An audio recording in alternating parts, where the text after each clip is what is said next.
UATAS. Banyak yang kemudian bertanya apakah UATAS itu ada debt collector lapangan. Ini menarik, akan saya bahas pada video kali ini, tentu setelah video berikut.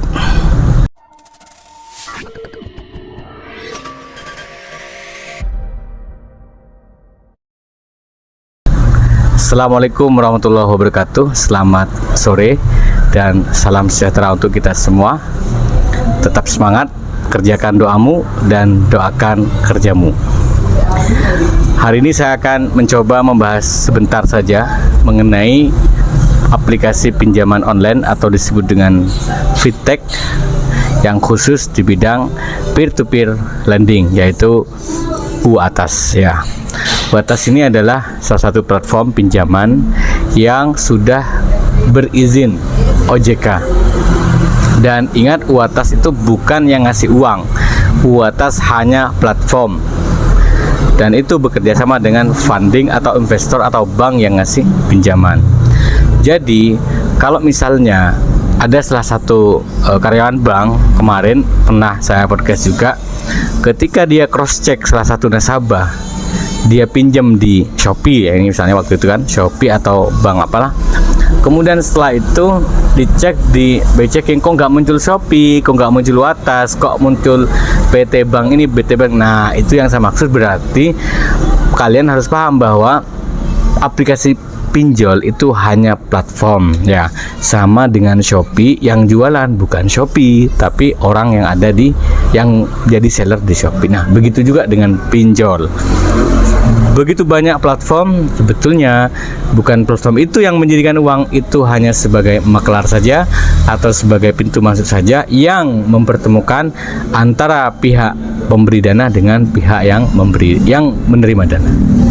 Oke, itu harus kalian pahami sebagai bahan informasi. Kemudian kita akan masuk pada apakah UATAS ini memiliki kredit max yang tidak unlimited atau batasnya sampai berapa ya. Setahu saya UATAS sementara ini masih limitnya di antara 1 sampai 20 juta bagi nasabah yang lancar. Terus Mas Fai apakah memberikan saran? Saya tidak akan memberikan saran apapun untuk masuk di pinjol.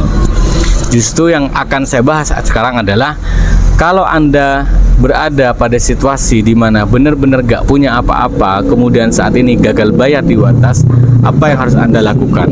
Itu yang akan saya berikan sedikit edukasi lah, ataupun semacam sharing mungkin tentang UATAS. Ini cerita nyata dan saya sudah konfirmasi ke orangnya yang kemudian punya hutang atau terjerat di pinjol UATAS. Padahal dia hanya punya utang nggak sampai 2 juta. Di sore hari sebelum maghrib datanglah debt collector ke rumahnya. Berarti UATAS memiliki DC lapangan. Tapi ada juga teman yang gagal bayar di UATAS tidak ditaring oleh debt collector. Jadi UATAS pun memang ada DC lapangan, tapi tidak semuanya, tidak merata. Tapi ada, tapi tidak merata seperti itu. Nah, saya tidak mau menyebut daerahnya mana, tetapi yang saya maksud adalah bahwa kalau kalian gagal bayar, jangan seperti yang terjadi kepada teman saya ini. Teman saya panik, dia nggak punya uang apa-apa, dia seorang guru, dia seorang pekerja jasa. Kemudian dia dijebak oleh temannya, dia terjebak oleh pinjol ilegal, kemudian dia juga pinjam di UATAS karena kebutuhan yang menurut dia mungkin spekulatif lah, mungkin ini akan bisa membayar ini, bayar ini. Ternyata apa yang terjadi, dengan tempo yang sangat singkat, karena kan kalau nggak salah hanya 91 hari kan ya untuk ini tenornya, dan maksimal bunga di UATAS itu 14% dari per tahun ya, 14% per tahun, bukan per hari tapi per tahun. Nah, di UATAS itu sendiri teman-teman itu ada pinjol, dan kemudian juga waktu itu teman saya ini didatangi pinjol 2 orang, dan dia meminta dengan gaya mereka menekan, tapi teman saya menemuinya kemudian dia hanya bilang saya hanya bisa mampu bayar sekian tadi. Jadi misalnya waktu itu dia tagihannya 1 juta, dia hanya bayar 500.000. Ya diikuti sampai selesai, sampai bayar di Indomaret. Tapi hebatnya teman saya adalah dia masih mau bayar ke rekening aplikasinya, bukan ke yang nagih. Jadi teman-teman, kalau Uwatas sebagai pinjol yang legal juga ngasih info di Instagramnya. Saya sudah share, saya sudah bikin sebarannya, bahwa kalau ada orang mengatasnamakan Uwatas, meminta uang, atau kemudian mengaku akan membackup Uwatas, mengaku orang dalam Uwatas, mengaku bisa mengatasi Uwatas, jelas Uwatas ini yang ngomong, tidak ada sama sekali yang seperti itu. Jadi Uwatas hanya Uwatas itu sendiri, artinya kalau mau bayar ya ke aplikasi dari Uwatas sendiri. Baik, masuk lagi ke soal gagal bayar ya. Jadi gini, gagal bayar itu saya jelasin bolak-balik ya, mulai dari grup, mulai dari YouTube juga. Mungkin bagi yang baru dengar aja bahwa gagal bayar itu adalah situasi, bukan kesengajaan, bukan sebuah pilihan, tapi situasi di mana kita betul-betul ingin keluar dari jeratan hutang dan betul-betul ingin istirahat dulu, ingin menabung dulu, atau ingin bekerja dulu untuk bisa menyelesaikan hutang-hutang yang ada. Gagal bayar itu begini, kan di dalam aturan OJK sebetulnya dalam pinjaman online itu tidak boleh lebih dari 3 aplikasi. Tetapi faktanya banyak sekali orang yang bisa pinjam hingga 5, hingga 6, bahkan hingga belasan aplikasi. Kok bisa kayak begitu? Nah, saat semua aplikasi udah meledak, gaji buat bayar hutang, gali lubang, tutup lubang, dia spekulatif dari pinjol A dimasukkan pinjol B, pinjol C, D segala macam. Hanya dia tidak punya apa-apa, habis semuanya. Disitulah dia kondisinya harus gagal bayar, teman-teman. Nah, di saat gagal bayar ini yang penting. Pertama, kalau gagal bayar tentu HP Anda akan ditelepon hingga 50 kali. Padahal aturan OJK nggak boleh gitu. Jadi 40-50, bahkan yang harusnya nagih sampai jam 8, jam setengah 9 masih ditagih.